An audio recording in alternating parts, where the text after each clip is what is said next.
It's Super Bowl week, and I'm with Mike Fisher before he heads off to Viva Las Vegas for the big game. We're talking Dallas Cowboys. What should the Dallas Cowboys look for in a defensive coordinator? They are going through in this building as we speak, the first couple days of this week, interview guys who are in-house, and there's a couple of those obviously, and then interview guys, no, not outhouse, I guess you can't call it that, can you? Don't call it the outhouse. But here's the scoop, and another NFL owner told us this, that he said, watch out, Jerry wants to make a home run hire and swing for the fences. A lot of baseball a lot of baseball analogies. references. Now, that beauty is in the eye of the beholder. Yeah. In this building, for instance, they might think that Mike Zimmer, at age 67, who's been out of the NFL for a couple of years, working with Dion in college, that's a home run guy. And of course, we have our relationship with him, so we don't disagree. They are going to interview Zimmer over the course of these couple first days of the week. They're going to interview Ron Rivera. I make the argument, because now Ron Rivera, after 3 years as the head coach in Washington, the bloom is kind of off the rose. Absolutely. But had you hired Ron Rivera 3 years ago as a defensive coordinator, that would have been a blockbuster move. The question is then, how many more phone calls and visits do the Cowboys make with other big name guys? We know that Wink Martindale, who's never been a head coach, unlike most of these other candidates that the Cowboys traditionally like, age 60, 3 great years in Baltimore, has done everything there is to do in the NFL as a defensive coordinator. He's on their list in one form or another. But I throw out, if you're gonna say let's hit a home run, then I know what you're about to say. don't you touch base with Belichick? Absolutely, he's available. Jerry brought it up, as I've pointed out on this show. Don't you call Pete Carroll? And what about Brandon Staley? And what about Mike Vrabel? So hopefully, when the Cowboys did the Mike Nolan thing 4 years ago, they just let McCarthy do whatever he wanted. And he picked his guy and he picked his friend, and it didn't work out. The year after that, they had Dan Quinn, and everybody in this building, all the Jones, McClay, and McCarthy, all interviewed him and came together on it. When they hired McCarthy, they did not do a worldwide search. They visited with McCarthy, didn't really know him much before that, and were so impressed, and away we go. I just think they owe it to themselves to do for lack of a better phrase, a worldwide search. Make sure you're looking under every rock and around every corner. That helps you hit your potential home run. It's no secret that former Dallas defensive coordinator Dan Quinn, now Washington head coach, and Micah Parsons were very close. Between him and Dan Quinn, they had a great relationship.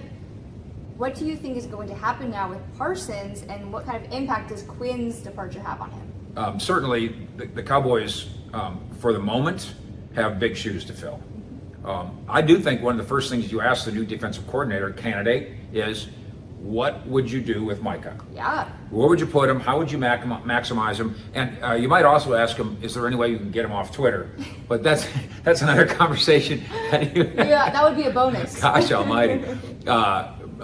We will be at the Super Bowl this week, so we'll get a chance to bump into Micah Parsons. He'll be NFL Honors on Thursday, and I bet you he'll be all over the place. And I bet you all the things he says will be all over the place as well. Deron Bland, we visited with him in Orlando at the Pro Bowl, and he's one of the many Cowboy defensive guys who are like, no, that's my guy. I love Dan Quinn. Yeah. He wasn't just a coach.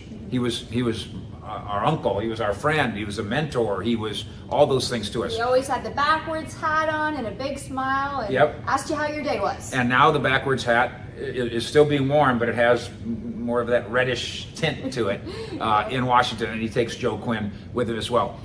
Joe Witt, I'm sorry. The one thing I do think, and this is kind of a immediate reaction, recency bias, oh no, what are you going to do? What you're going to do is hire his replacement.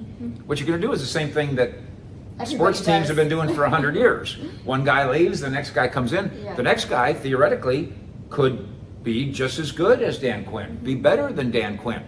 Joe Witt won't be the defensive coordinator here. The defensive coordinator here that comes in, wouldn't be theoretical that guy'd be better than Joe Witt, because he'll be probably more experienced than Joe Witt, assuming they go outside the building. So this is not a disaster that you lose a coordinator. It happens all the time. Dan Quinn is not a miracle worker in Washington. They, by the way, in Washington, I think I can speak to Washington fans and media here. A big part of them are kind of bored by this because he's not young and sexy and cool. He's really good. Dan Quinn, his credentials are impeccable as a coach, and his credentials as a person are impeccable as well.